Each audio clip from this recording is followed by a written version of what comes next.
হে everyone, চলে এসেছি ছুটির দিনের দ্বিতীয় ভিডিওটি নিয়ে। তো চলো শুরু করা যাক। তো এখন এই যে পুজো করে উঠে একটা ফোন আসলো যে আমি একটা অর্ডার দেওয়া ছিল পার্সেল, সেটা হচ্ছে একটা ফেস ওয়াশ অর্ডার দিয়েছিলাম, সেটাই আনতে গিয়েছিলাম নিচে। তো সেটা নিয়ে আসার পর রুহিত তো মানে পার্সেল আসার সঙ্গে সঙ্গে খোলা চাই, তো দেখতে পেলে একটা সিটাপিলের ফেস ওয়াশ নিয়ে এসেছি।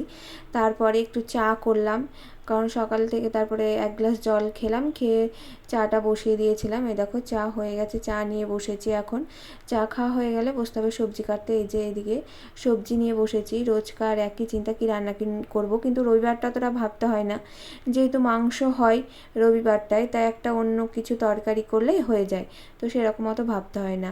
তাই এদিকে দেখো আজকে করবো হচ্ছে ভেন্ডি ভাজা করবো, আর দই পটল করবো, আর চিকেন করবো। চিকেনের জন্য এখন রসুনটা কাটা হয়নি।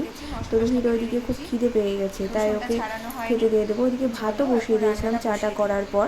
এদিকে ভাতটা হয়ে গেছে, আর তাড়াহুড়ো করে একটু ভেন্ডি ভেজে দিলাম। আর এদিকে দেখো ঘি, লবণ আর ফ্যান ভাত তুলে দিয়েছি। ওই ভাতটা খেতে খুবই ভালোবাসে। আর একটু এই যে ভেন্ডি ভাজাটা হচ্ছে, এই ভেন্ডি ভাজা তুলে দেবো, এটা মাখিয়ে দেবো, ও সুন্দর খেয়ে নেবে, বেশি কিছু আর লাগবে না। সকালবেলায় ও এরকম খাবার খেতে খুব ভালোবাসে। তো চলো ও এখন খেয়ে নে, ওকে দিয়ে দিই। আর এদিকে দেখো আমার রান্না অনেকটা এগিয়ে এসেছে, এখানে দই পটলটা হয়ে গেছে। আর তারপরে করে নেব এই চিকেনটা হলে রান্নাটা মোটামুটি কমপ্লিট হয়ে যাবে। তার জন্য দেখো আলুটা ভাজতে দিয়ে দিয়েছি। আমাদের বাড়িতে কিন্তু চিকেন আর আলু প্রায় সমান সময়ই থাকে, কেননা চিকেনের সাথে আলুটা খেতে খুবই ভালোবাসে সবাই।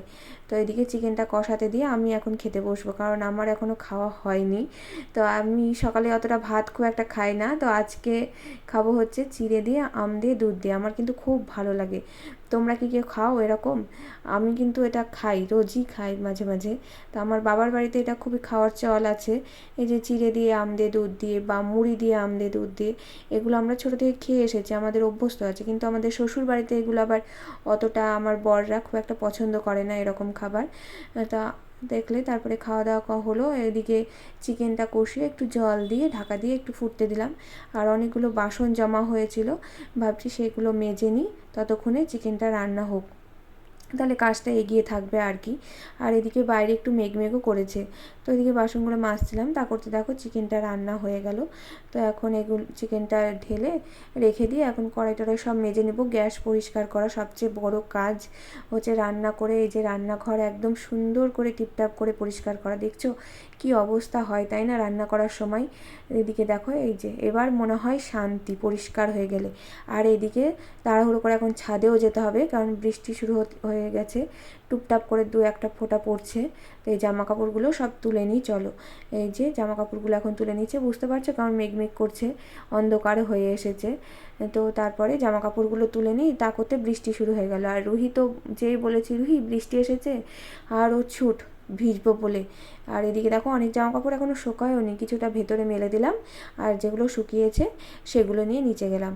তো রুহি দেখো এখানে চলে এসে ভিজবো বলে, তাই এমনি ভেজা হবে না, এই ড্রেসটা পরে ভিজবে। তো ড্রেসটা পরে আবার চলে এসেছে। যাই হোক, তারপরে দুপুরবেলায় খাওয়া দাওয়া করে একটু ঘুমিয়ে গেছিলাম। এখন সন্ধ্যাবেলায় এই যে চাউমিন করছি, মা মেয়েতে খাবো। তারপর আর ভিডিও করিনি, কারণ রুহির খুবই জ্বর এসেছিলো।